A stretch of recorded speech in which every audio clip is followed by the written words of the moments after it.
శుభాభివందనాలు.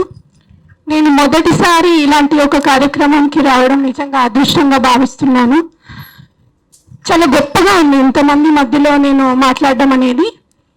కథ కంటే ముందు నాకు ఈ సంస్థతో కావచ్చు, లేకపోతే పార్టీతో కావచ్చు అనుబంధం ఏమీ లేదు.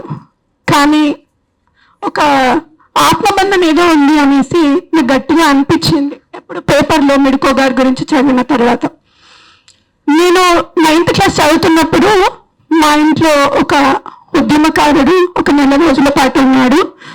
ఆయనది తుంగతుర్తి, వెలుగుపల్లి గ్రామం, సంజీవ్ రెడ్డి.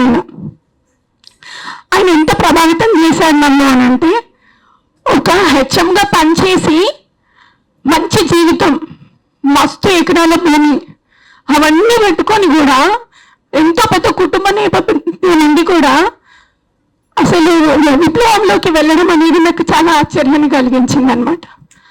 ఆ తర్వాత మళ్ళీ నేను నా చదువులు, ఉద్యోగము, సంసారం ఇట్లా గడిపోయిన తర్వాత తమ్ముడు ద్వారా పేపర్లో చదివిన తర్వాత, మిడుకో గారి గురించి చదివిన తర్వాత మళ్ళీ ఒకసారి నాలో ఆ వెనుకటి జ్ఞాపకం, ఆ వెనుకటి అంతా గుర్తుకొచ్చింది. మళ్ళీ తమ్ముడిని అడిగి కథలు తీసుకున్నాను. అయితే మెట్ల మీద అది కథ చెప్పారు, కానీ నన్ను బాగా ప్రభావితం చేసింది మొదటి కథ బావు కథ. ఎందుకు అనంటే ఒక స్త్రీ గురించి ఆమె బాగా అర్థం చేసుకున్నట్టు నాకు అనిపించింది, నన్ను నేను చూసుకున్నట్టుగా అనిపించింది. ఆ కథలో ఏంటంటే ప్రదీప్ అనేటటువంటి అతను, రాధ అనేటటువంటి ఇద్దరు భార్యాభర్తలు ఉన్నారు. ఆ ఇద్దరు భార్యాభర్తలు, అతను ఉద్యోగం చేస్తున్నాడు, ఆమె సాధారణ గృహిణి అనమాట. ఆయనకు చాలా భావుకత ఉంటుంది. సాయంత్రం కాగానే, వర్షం పడగానే, గాలిని చూడగానే, వెన్నెలను చూడగానే, పిల్లగాలులను చూడగానే ఆహా ఎంత అందంగా ఉందని పక్కన విండో పక్కన కూర్చొని దాన్ని ఆస్వాదిస్తూ ఉంటాడు. భార్యను కూడా పిలుస్తాడు, ఇక్కడ రా, ఆహా వర్షం పడుతుంది, ఆ జల్లులు ఎంత బాగున్నాయి అంటే ఆమెకు కుక్కర్ విజిల్లు, ఆమె వంటింట్లో పాలు పొంగిపోవడం, పిల్లలకి పాలు పట్టడము, ఏడుపులు, వంటలు ఇవే గుర్తొస్తాయి. అనుకుంటున్నాను నీకు అసలు కొంచెం కూడా లేదు, భావుకత లేని అని నాకు దొరికినవని అయినా విసుగు చెందుతాడు అనమాట. విసుగు చెందిన తర్వాత ఒక రోజు నైట్ ఏమవుతుందంటే, ఇలాగే ఆయన చూద్దురా ఆ వెన్నెల గాలి ఏదంతా ఎంత బాగుందో అని అంటే, పిల్లాడు ఏడుస్తున్నాడు, పాలు పట్టాలని వెళ్తుందనమాట. సో అందరూ నిద్రపోయిన తర్వాత ఆమెకు మేలుకు వస్తుంది. మేలుకు వచ్చి విండో దగ్గరికి వెళ్తుంది, కిటికీ దగ్గరికి వెళ్తుంది.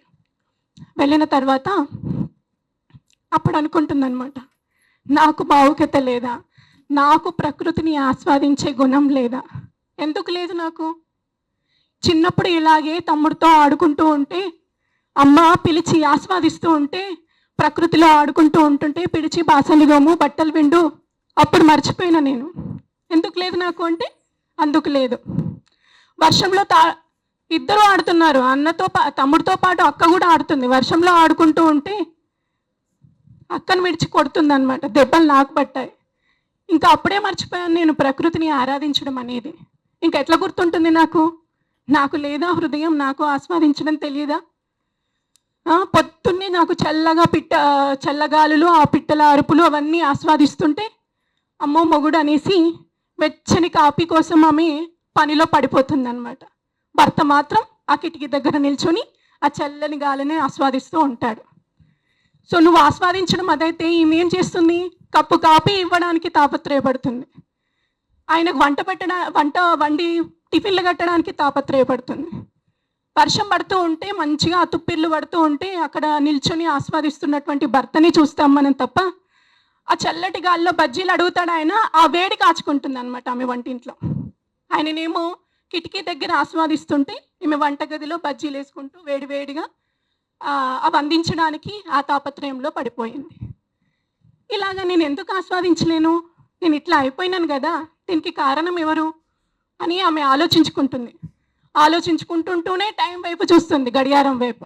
12, అమ్మో పొద్దున్నే లేవాలి, వంటకి లేట్ అయిపోతుంది, మళ్ళీ భర్త మహానుభావుడు ఎక్కడ తిడతాడో అని భయపడుతూ మళ్ళీ ఆమె నిద్రలోకి జారుకుంటుంది.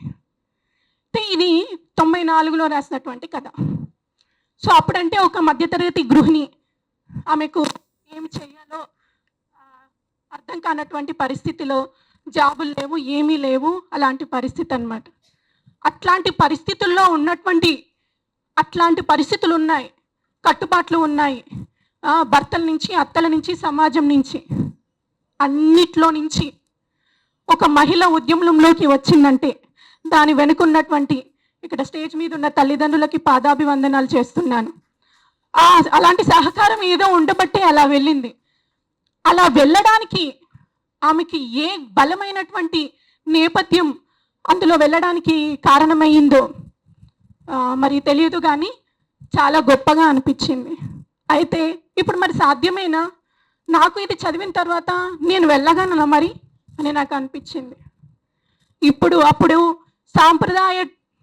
సాంప్రదాయ ఉచ్చు అయితే ఇప్పుడు ప్రపంచీకరణ చిచ్చు మెల్లమెల్లగా మనమే అంటించుకున్నాం. యూట్యూబ్లు, అంతర్జాలము, ప్రపంచీకరణ మత్తులో పడి, రీల్స్ ఇవన్నిట్లో పడి ఎక్కడ సమాజాన్ని, కుటుంబాన్నే పట్టించుకోవట్లేదు. 100కి 5 జాకెట్లు అంటే కూకట్పల్లిలో లైన్లో నిలబడి కొట్టుకున్నటువంటి ఆడోళ్ళ రోజులు చూస్తుంటే మిడికో గురించి మరి ఎవరు ఆలోచిస్తారు? సమాజం గురించి ఎంతమంది మహిళలు ఆలోచిస్తున్నారు? చాలా శక్తివంతంగా అనిపించింది. తాయమ్మ గారు ఒకటి మాట రాశారు వాళ్ళ ఆర్టికల్ రాస్తూ, రేణువు కాదు ఆమె విస్ఫోటనం అని చెప్పింది. అట్లాంటి విస్ఫోటనాలు పుట్టాలంటే ఇంకెన్ని యుగాలు కావాలో. అట్లాంటి స్త్రీలందరికీ విప్లవ వందనాలు చెప్పుకుంటూ, తమ్ముడు నాకు ఈ అవకాశం ఇచ్చావు, న్యాయం చేశానో లేదో నాకు తెలియదు, కానీ ఇంతమందిని చూస్తుంటే అట్లాంటి మెడుకోలు మళ్ళీ పుట్టాలని, ఆమె ఆశయంలో కొంతనైనా మనం అందులో ఉండాలని కోరుకుంటూ, జై మిడుకు. Thank you so much.